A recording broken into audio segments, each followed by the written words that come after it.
పరలోకమందున్న మా అంటున్నాడు. తర్వాత ఏమంటున్నాడు? తండ్రి. తండ్రి అని ఎందుకు అంటున్నాడో దానికి కూడా మీకు చాలా విషయాలు చెప్పాను. తండ్రి అంటే మనం అందరం ఆయన దగ్గర నుంచి వచ్చాం. తండ్రి అంటే మనకు అన్ని ఇచ్చేవాడు ఆయనే. తండ్రి అంటే మనలందరినీ పుట్టించినవాడు ఆయనే. తండ్రి అంటే మనలందరినీ పట్టించుకునేవాడు ఆయనే. తండ్రి అంటే మనమందరం ఆ ఇంటి బిడ్డలమే. ఇలా ఎన్నో కారణాలు చెప్పాను. ఇప్పుడు తర్వాత లైన్లోకి వద్దాం. పరలోకమందున్న మా తండ్రి, నీ నామము పరిశుద్ధపరచబడునుగాక. నీ నామము.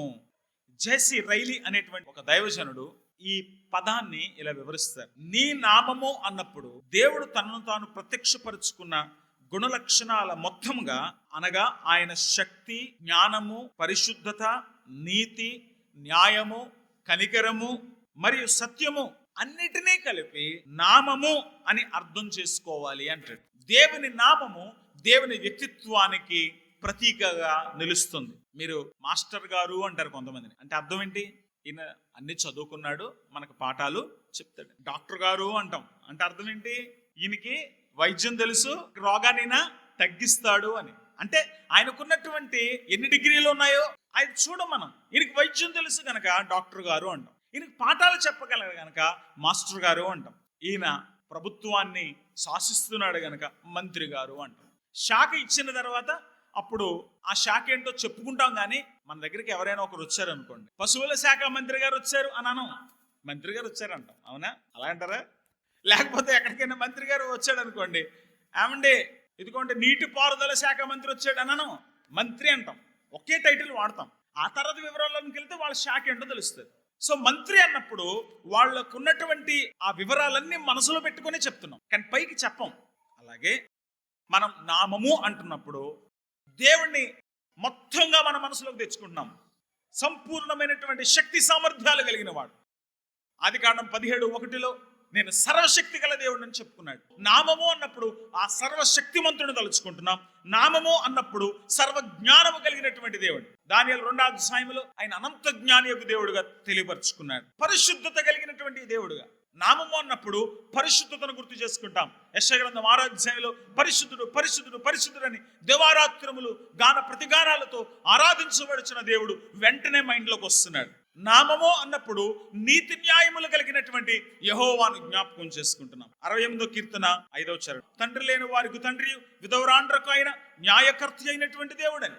ఆయన న్యాయం చేసేటువంటి వాడు. నామము అన్నప్పుడు ఆయన న్యాయం చేసేవాడు అనేది మైండ్లోకి వస్తుంది. నామము అన్నప్పుడు కనికరము కలిగిన వాడు అనేది మనసులోకి వస్తుంది. యోవేలు 2:13 దేవుడు ఎంత కనికరము కలిగిన వాడో రాస్తాడు. నామము అన్నప్పుడు ఆయన ఎంత సత్యవంతుడో గుర్తు చేసుకుంటాం. దేవుడు సత్యవంతుడు, ఆయనలో అసత్యం లేదు. కాబట్టి నామము అనేది వెంటనే దేవుని గుణలక్షణాలన్నింటినీ కలబోసి మన మదిలో మెదిలిస్తుంది కదా, అది దానికి అసలైన అర్థము అని అన్నాడు. ఆయన చెప్పింది చాలా బాగుంది. నీ నామము ప్రభువా, నువ్వు నీ నామం పరిశుద్ధపరచబడును గాక అన్నప్పుడు ఆయన గుణలక్షణాలన్నిటినీ అందరికీ కూడా తెలియపరచబడి అందరి చేత మహిమపరచబడాలని కోరుకుంటున్నాము అంటున్నాడు ఆయన. నీ నామం పరిశుద్ధపరచబడును గాక అంటే నిన్నెరగని వాళ్ళు కూడా నిన్ను ఎరగాలి, నువ్వెవరో తెలుసుకోవాలి, నిన్ను ఆరాధించాలి, నీకు తమను తాము అప్పగించుకోవాలి అనే భావం ఉంది అంటాడు ఆయన. దేవుని బిడ్డలు దేవుని మహిమను మాత్రమే ప్రధానంగా కోరుకోవాలి. ప్రభువు నేర్పినటువంటి ప్రార్థనలో ఇదే చాలా ముఖ్యమైనటువంటి అంశం. నీ నామం పరిశుద్ధపరచబడును గాక అంటే ప్రభువా నువ్వు మాత్రమే మహిమ పొందాలి, నీ రాజ్యం వచ్చును గాక, నీ చిత్తం పరలోకము మీద భూమి మీద నెరవేర్చబడును గాక. అన్ని నీవు నీవు నీవు అంటే దేవుణ్ణి హెచ్చిస్తున్నటువంటి సందర్భం ప్రభు నేర్పినటువంటి ఆ ప్రార్థనలో మనం చూస్తాం. యోహాను సువార్త 12వ అధ్యాయం 28వ వచనం గనక మీరు తీస్తే, తండ్రి నీ నామం మహిమపరచుమని చెప్పాను, అంతటా నేను దాన్ని మహిమపరిచితునని మరల మహిమపరుతును అని ఒక శబ్దము ఆకాశం నుండి వచ్చెను అని చదువుతాం. తండ్రి నామం మహిమపరచబడాలని యేసు ప్రభు కోరుతున్నాడు. ఆయన నామం మహిమపరచబడాలని ఆయన ప్రయాసపడుతున్నాడు. ఆయన నామం మహిమపరచబడాలని తన రక్తం కార్చడానికి, తన ప్రాణాన్ని ప్రాయశ్చిత్తంగా అర్పించడానికి ఆయన ఈ లోకంలోనికి వచ్చాడు. యేసు ప్రభు జీవితం అంతా తండ్రి మహిమను కోరుతున్నటువంటి ప్రయాసే. కాబట్టి ఈ ప్రార్థనలో ఆయన ఈ మాట చెప్పించడం అంత ఆశ్చర్యం కలిగించే విషయమేమీ కాదు. ప్రభు మహిమ నిమిత్తమే ఈ లోకం సృష్టించబడింది. ఆ మహిమలో పాలు పొందేందుకు పరిశుద్ధులముగా మనం తీర్చబడ్డాం. పాపం చేత పతనమైనటువంటి మనం యేసు ప్రభు రక్తం చేత కడగబడి దేవుని సంతానముగా, దేవుని సంఘముగా, ఆయన శిష్య సమూహంగా మార్చబడటం వెనకాల తన నామం మహిమపరచబడాలి అనే దేవుని అపేక్ష కనబడుతుంది. కాబట్టి దేవుని మహిమనే మనం కోరుకోవాలి. 1 పేతురు 4:11 ఒకడు బోధించిన ఎడల దైవోక్తులు బోధించినట్టు బోధించాలి, ఒకడు ఉపచారం చేసిన ఎడల దేవుడు అనుగ్రహించే సామర్థ్యం నుండి చేయవలను. ఇందువలన దేవుడు అన్నిటిలోనూ యేసుక్రీస్తు ద్వారా మహిమపరచబడును, యుగయుగములు మహిమయు ప్రభావమును ఆయనకుండును గాక అని లేఖనాల్లో మనం చదువుతున్నాం. సో యుగయుగములు దేవుని నామం మహిమపరచబడాలి. అందుకే పాత నిబంధనలో నామము అని కనబడిన ప్రతి చోట ఆయన నామం మహిమపరచబడును గాక, పరిశుద్ధపరచబడును గాక అనే భావాలు మనం చదువుతూ ఉంటాం. అది పలుమార్లు ఆ భావం పునరావృతం అవుతూ వస్తుంది. ఎందుకంటే నామము అన్నప్పుడు అందరూ కూడా దేవుణ్ణి గుర్తు చేసుకున్నారు. కొన్ని ఉదాహరణలు చూద్దాం. 30వ కీర్తన 4వ చరణం, యెహోవా భక్తులారా ఆయనను కీర్తించుడి, ఆయన పరిశుద్ధమైన జ్ఞాపకార్థ నామమును బట్టి ఆయనను స్తుతించండి. అంటే ఆయన నామము ఆయననే గుర్తు చేస్తుంది. పరిశుద్ధమైన జ్ఞాపకార్థ నామం, దేవుడెవరో, ఆయన ఎటువంటి వాడో, ఆయన శక్తి సామర్థ్యాలు ఏమిటో, ఆయన జ్ఞానం ఎటువంటిదో, ఆయన సత్యం ఎటువంటిదో, ఆయన న్యాయం ఎటువంటిదో, ఆయన పరిశుద్ధత ఎటువంటిదో, ఇవన్నీ తలపోసుకుంటూ చేసే దానిని ఆరాధన అంటారు. నాకు ఈ మేలు జరిగింది, నాకు ఆ మేలు జరిగింది, నాకు ఇలా దేవుడు మేలు చేశాడు అని చెప్పి స్తుతించడాన్ని స్తుతించడం అంటారు. కృతజ్ఞతార్పణలు చెల్లించడం అంటారు. ఆదివారం ఆరాధన అంటే అర్థం ఏంటి? ఆదివారం నీకేం చేశాడో అనే దాన్ని బట్టి కాదు. యేసు ప్రభు ఏమై ఉన్నాడు, దేవుడు ఏమై ఉన్నాడు, చరిత్రలో ఆయన ఏమై ఉన్నాడు, ఆయన వాక్య ప్రకారంగా ఆయన ఏమై ఉన్నాడో జ్ఞాపకం చేసుకుంటూ మనం దేవుణ్ణి ఆరాధన చేస్తున్నాం. దైవ గుణలక్షణాలను ప్రస్తుతించకుండా ఆరాధన చేస్తే అది ఆరాధన కాదు. చాలా మందికి ఆరాధనకు, స్తుతికి, కృతజ్ఞత అర్పణలకు, పాటలకు, కీర్తించడానికి మధ్య ఉన్న వ్యత్యాసం తెలియదు. అన్నిటినీ ఆరాధన అంటారు. ఆరాధన అంటే దేవుని గుణలక్షణాలను ఎత్తిపట్టడమే.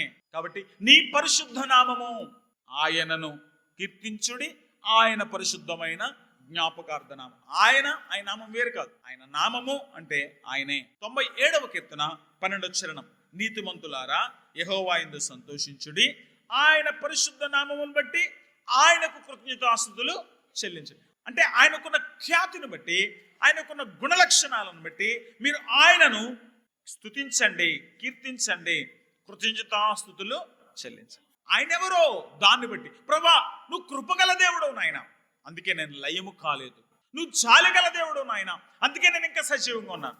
ఆయన ఎవరో దానిని బట్టి. 103వ కీర్తన 1వ చరణం, నా ప్రాణమా యెహోవాను సన్నతించుము, నా అంతరంగమునున్న సమస్తము ఆయన పరిశుద్ధ నామమును సన్నతించుము, నా ప్రాణమ యెహోవాను సన్నతించు. దేన్ని స్తుతించమంటున్నాడు?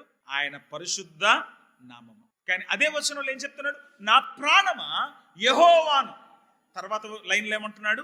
ఆయన పరిశుద్ధ నామం. కాబట్టి దేవుడు వేరు, ఆయన పేరు వేరు అనుకోకండి. 11వ కీర్తన 9వ చరణం, ఆయన తన ప్రజలకు విమోచనము కలుగు చేయువాడు, తన నిబంధనను ఆయన నిత్యముగా ఉండనించువాడు, ఆయన నామం పరిశుద్ధమైనది, పూజింపదగినది. ఎందుకు దేవుని నామాన్ని మనం పరిశుద్ధపరచాలో, మహిమపరచాలో, స్తుతించాలో ఈ 4 రిఫరెన్సుల్లో 4 కారణాలు కనబడుతున్నాయి. మొట్టమొదటిది 30వ కీర్తన 4వ చరణం, ఆయన ఎవరో దానిని బట్టి. 97వ కీర్తన 12వ చరణం ప్రకారంగా ఆయన చేసిన మేళ్లను బట్టి.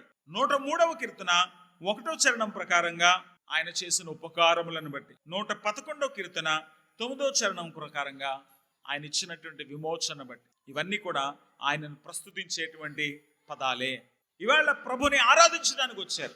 మీరు ప్రార్థించాలన్నా, ఆరాధించాలన్నా దేవుని గుణలక్షణాలు మీ మదిలో మెదలాలి. పరిశుద్ధత అనేది దేవుని యొక్క ప్రధానమైన లక్షణం కనుక దేవుని వాక్యంలో ఆయనను చాలాసార్లు పరిశుద్ధ నామమును బట్టి సన్నుతించుడి, ఆయన పరిశుద్ధ జ్ఞాపకార్థ నామము అనే పదాలు తరచుగా వాడబడ్డాయి. కానీ ఇక్కడ యేసు ప్రభు వారు మీరు ప్రార్థన మొదలు పెట్టినప్పుడు పరలోకమందున్న మా తండ్రి నీ నామము పరిశుద్ధపరచబడును గాక అన్నప్పుడు నువ్వు దేవుణ్ణి పరిశుద్ధపరచడం లేదు. పరిశుద్ధత ఆయన అనివార్యమైనటువంటి స్వభావం. దేవుణ్ణి ఎవడు పరిశుద్ధపరచలేదు. ఆయన ఎప్పటికే పరిశుద్ధుడు పరిశుద్ధుడని ఆరాధించబడుతున్నటువంటి వాడు. కానీ ఇక్కడ పరిశుద్ధపరచబడును గాక అంటే అర్థం ఏంటంటే, దేవా నువ్వెంత ఘనమైన వాడువో, నువ్వెంత పవిత్రమైన వాడువో, నువ్వెంత సత్యవంతుడువో, నువ్వెంత న్యాయవంతుడువో, నువ్వెంత నీతిమంతుడువో, నువ్వెంత గొప్పవాడివో నేను జ్ఞాపకం చేసుకుంటున్నాను.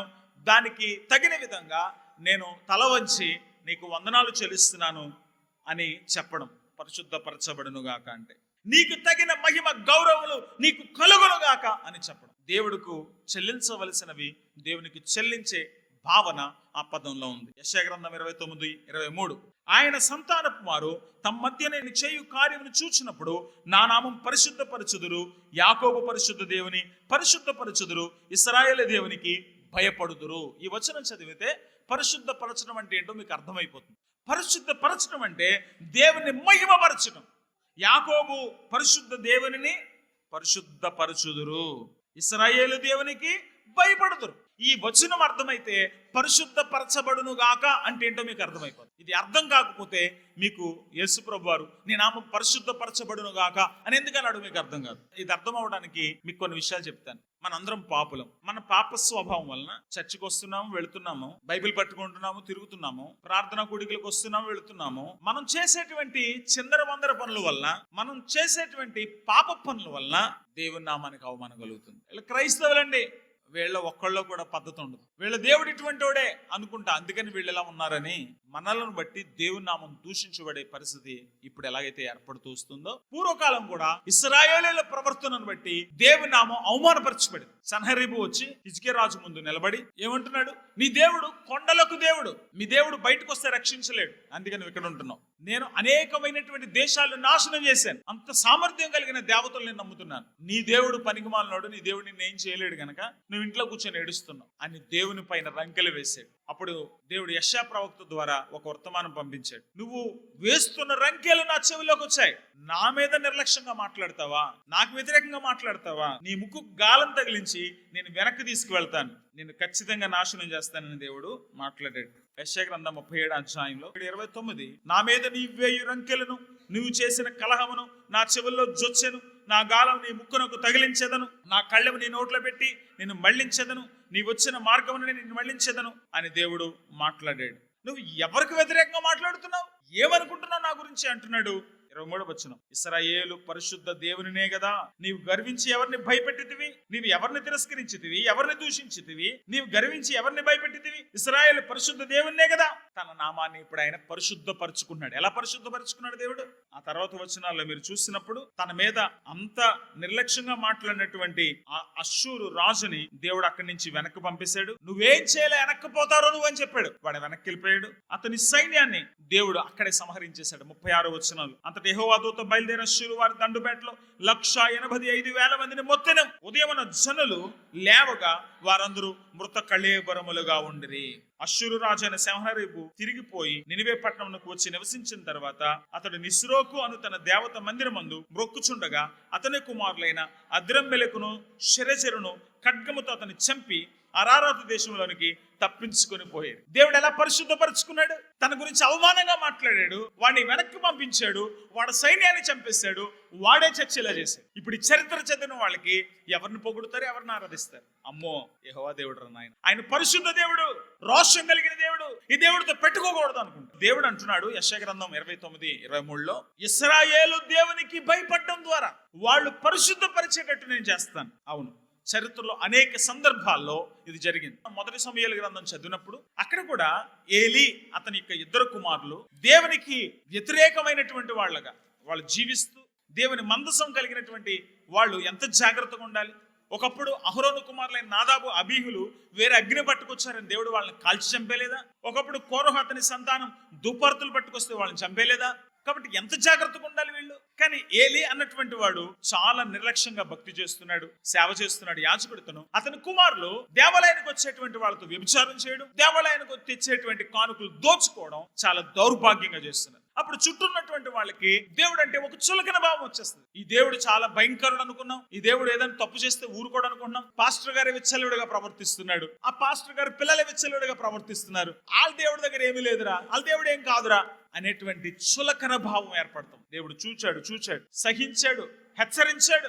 నాకు బిడ్డ కలగడం, ఆ బిడ్డను తీసుకెళ్లి ఆ దేవాలయంలో విడిచిపెట్టడం అంతా మనకు తెలుసు. ఆ చిన్న బిడ్డను దేవాలయంలో విడిచిపెట్టినప్పుడు ఆ చిన్న బిడ్డతో దేవుడు మాట్లాడుతున్నాడు. సమూయేలు, ఇదిగో ఏలి ఇటువంటి వాడు, ఆ పిల్లలు ఇటువంటి వాళ్ళు, వీళ్ళని చంపేస్తాను, నిన్ను యాజకుడుగా నిలబెడతాను అని దేవుడు మాట్లాడుతుంటే ఆ మాటలు చిన్నపిల్లడు గనక ఏలి బెదిరిస్తే ఏలికి చెప్పేశాడు. దేవుడు చెప్పిన ప్రతి శిక్ష వాళ్ళ మీదకి వచ్చింది. ఏలి అతని 2 కుమారులు యుద్ధంలో చచ్చిపోయారు. పరిశుద్ధమైనటువంటి ఎవడు ముట్టుకోవడానికి కూడా సాహసించని అంత పవిత్రమైనటువంటి ఆ మందసాన్ని ఫిలిస్తీన్లు పట్టుకుపోయారు. పట్టుకుపోయి ఏం చేశారు? వాళ్ళు దాగోను గుళ్ళో పెట్టుకున్నారు. వాళ్ళు అనుకుంటున్నారు వీళ్ళ దేవుడు దొరికిపోయాడురా, వీళ్ళ దేవుడు ఎంతటోడురా అని వాళ్ళ దేవత పండగ చేసుకోవడానికి వాళ్ళు అనౌన్స్మెంట్లు చేసుకుని వాళ్ళ దేవాలయంలో పెట్టారు. తెల్లవారుజాము చూసేసరికి దాగోని విగ్రహం దేవుని మందసం ముందు ఇలా బోర్లపడి కనపడి. మొదటి సమూయేలు గ్రంథం 5వ అధ్యాయంలోకి రండి, 2వ వచనం నుండి. దాగోను గుడిలో దాగోని ఎదుట దాన్ని ఉంచిరి. అయితే మరునాడు అష్టోదు వారు ప్రాతకాలమందు లేవగా, ఇదిగో దాగోను యెహోవా మందసం ఎదుట నేలను బోర్లపడి ఉండేది. కనుక వారు దాగోను లేవనెత్తి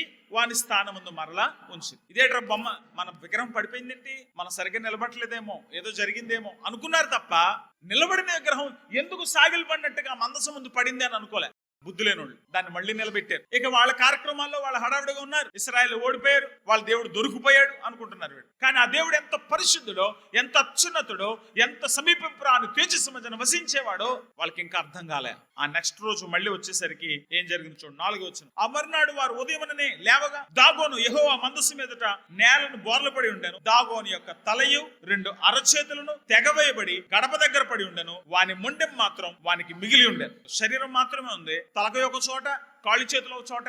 అంతే, వాళ్ళకి భయం వేసింది. దేవుడు ఈ విగ్రహాలు పడేస్తే కుదరదు, వీళ్ళకి ఏం అర్థం కావట్లేదని వాళ్ళకి వింతైన రోగాలు తీసుకొచ్చాడు. వాళ్ళ రహస్య స్థలాలలో ఒంటి మీద ఏ మర్మావయవాలను కప్పుకుంటారో అక్కడ గడ్డలేయడం మొదలెట్టినాయి. ఆ గడ్డలేసిన తర్వాత గుడ్డలు ఉంచుకోలేరు కదా, పందికొక్కలు వచ్చి కరవడం మొదలుపెట్టినాయి. అప్పుడు వాళ్ళకి అర్థమైపోయింది వీళ్ళ దేవుడు మందసం మన దగ్గర ఉంది కనుక వాళ్ళ దేవుడు మన మీద పగ తీర్చుకుంటున్నాడు, ఈ మందసాన్ని ఇక్కడి నుంచి పంపించేద్దామని పంపించేశారు. ఎంత బాగా పంపించారో తెలుసా? పందికొక్కలు వచ్చి కరిసినాయి కనుక పందికొక్కుల బొమ్మలు, గడ్డల రోగం వచ్చింది కనుక గడ్డల బొమ్మలు. ఒక కొత్త బండిని తీసుకొచ్చి, ఎప్పుడు కాడిమోయిన ఎద్దులను తీసుకొచ్చి ఆ మందసం దాంట్లో పెట్టి అనుకున్నారు ఎప్పుడు కాడిమోయిన ఎద్దులు కదా, ఇవి గనక చక్కగా ఆ మందసాన్ని మోసుకెళ్తే, అది కూడా ఇశ్రాయేల్ దేశం వైపు వెళ్తే ఇది ఆ దేవుడి వల్లే వచ్చిందని అర్థం చేసుకుందాం. ఒకవేళ ఈ మందసం పెట్టినటువంటి బండి వెళ్ళకపోయినా, ఒకవేళ ఆ దిశలో కాకుండా వేరే దిశలో వెళ్ళినా ఇది ఆ దేవుడి వల్ల జరిగింది కాదు, మనకేదో అదృష్టం వల్ల వచ్చిందేమో, మాకు అదృష్టం చేత కలిగింది అనుకుందాం అని అనుకున్నాం. కానీ అవి చక్కగా ఏదో ప్రాక్టీస్ ఉన్న ఎద్దుల్లాగా ఆ మందసం పట్టుకొని అవి చక్కగా ఇశ్రాయేల్ దేశం వైపు వెళ్ళిపోయినాయి. అప్పుడు వాళ్ళకి అర్థమైపోయింది, ఒరే బాబు ఇది ఏళ్ళ దేవుడి వల్లే వచ్చిందిరా నాయన అని దేవుడికి ఇంకా ఎక్కువ భయపడ్డారు. ఇది పరిశుద్ధపరచుకోవడం అంటే. యెహెజ్కేలు గ్రంథం 20వ అధ్యాయం 8-9 వచనాల్లో దేవుడు మాట్లాడుతున్నాడు. అయితే వారు నా మాట విననొల్లక నా మీద తిరుగుబాటు చేసి తమకిష్టమైన హేయ కృత్యములను చేయుట మానలేదు. ఇశ్రాయేలీయులు విగ్రహారాధన చేస్తున్నారు, నా నామాన్ని అవమానపరుస్తున్నారు. ఇప్పుడు నా నామాన్ని పరిశుద్ధపరచుకుంటాను, వాళ్ళకి పనిష్మెంట్ ఇస్తాను. కాబట్టి దేవుడు ఎలా పరిశుద్ధపరచుకుంటాడు?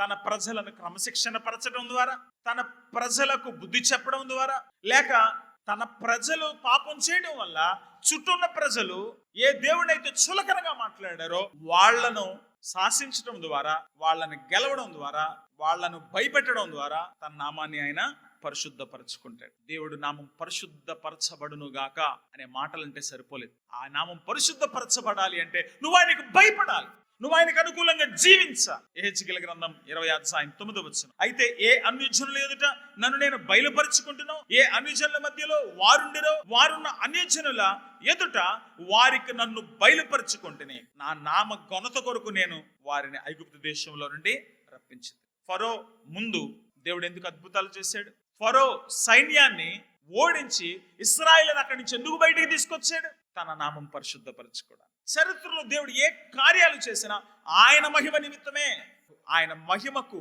కీర్తి కలగడానికే. ఆయనకు అవమానం కలిగించేటువంటి వాళ్ళు ఎవరైనా ఉంటే ఆయన సహించడు. యెహెజ్కేలు గ్రంథం 36వ అధ్యాయం 21వ వచనం, 36, 22, 36, 23 చదువుకోవచ్చు మీరు. యెషయా గ్రంథం 48:10 కూడా మీరు చదువుకోవచ్చు. ఇది నేను తరచూ చెప్పే వచనమే. ఎందుకు ఇశ్రాయేలును దేవుడు శ్రమల పాలు చేశాడంటే, నా నామం అపవిత్రపరచబడనేలా నా మహిమను నేను ఎవరికి ఇచ్చేవాడను కాను అంటాడు 11వ వచనంలో. ఆయన నామాన్ని పరిశుద్ధపరచాలి, ఆయన నామాన్ని మహిమపరచాలి, ఆయన గుణ లక్షణాలన్నింటినీ జ్ఞాపకం చేసుకోవాలి, ఆయనకు అనుకూలంగా నీ జీవితాన్ని మలుచుకోవాలి. లేకపోతే నేను నరకంలో వేయడం ద్వారా కూడా దేవుడు మహిమపరచుకుంటాడు. ఏది చేసినా తన మహిమ కోసమే. కాబట్టి యేసుప్రభువు చెప్తున్నాడు, మీరు ప్రార్థనకు వచ్చినప్పుడు ఒకటి కోరుకోండి, ఈ నామము పరిశుద్ధపరచబడును గాక. దేవుడు మహిమనే కోరుకోండి, దేవుని ఘనతనే కోరుకోండి, దేవుని నామం హెచ్చించబడ్డమే కోరుకోండి, దేవుని నామం ఘనపరచబడ్డమే కోరుకోండి. అది కోరుకుంటూ ప్రార్థన చేయండి.